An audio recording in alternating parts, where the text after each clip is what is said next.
Hi friends, it's SuNN here. Thanks for joining me for another Monday Makes video. Today I'm going to be featuring the stamp set Lovely as a Tree, and later on I'm going to be using And Many More stamp set. So I'm going to use the brayer today, and it's a little frightening because I'm not a great brayerist. So I got out my grid paper, and trust me, it's important to have some paper down when you're doing this. And the only hint that I can give you about brayering is start off the page, start off of your work surface, and you're going to have to do a couple of many passes in order to get the coverage that you're looking for, but just start off the page, trust me. And I also try hard not to go off of the top or off of the bottom because it does create little funky lines, and you don't like that in the brayering.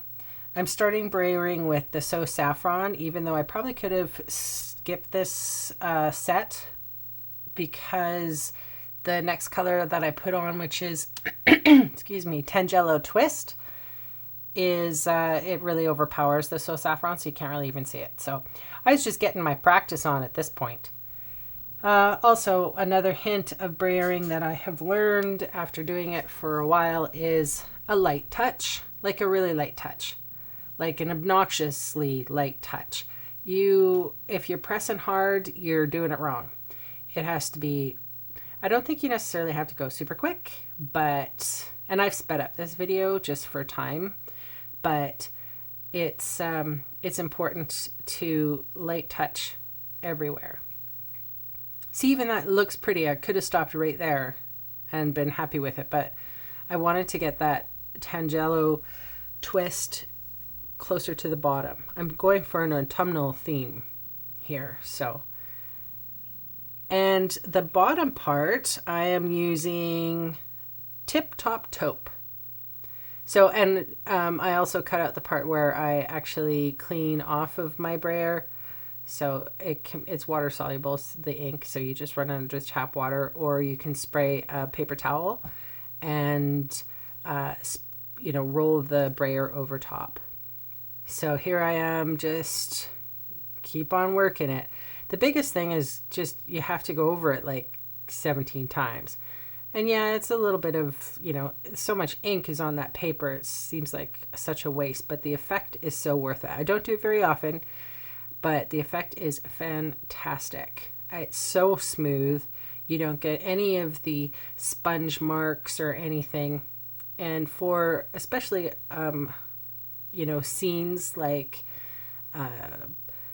outdoorsy scenes, the brayer is a fantastic tool. So I really like it, and it's fun to play with it every now and again.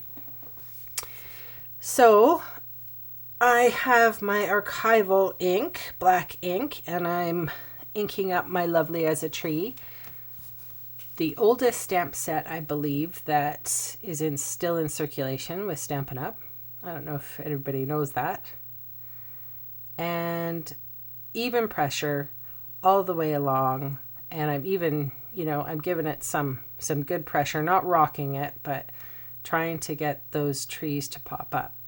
So I put a little bit of dimensional adhesive underneath the brayered piece, and then I had about 1/4 of an inch of white cardstock that I put it under or over, and then I'm using my linen thread, and I'm just going to tie a little bow, and that is a piece of Tip Top Taupe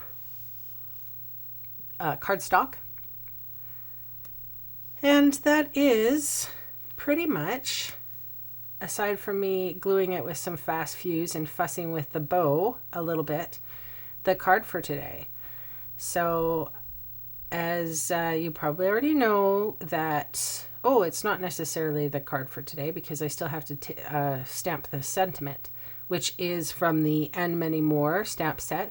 And I'm using the stamp positioner because this is one of the wooden stamp sets that I own, and I find that using the stamp positioner will really help me get a nice even and straight sentiment because sometimes when you put those, when you have to put the stamp together, sometimes it's crooked. So, all right. I just wanted to let you know that in the description bar below, I have all of my supplies listed, and also on my blog as well.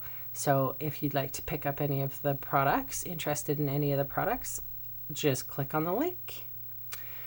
And that is my card for today. So I hope to see you next time, and I'm very grateful for you. So thank you very much for watching.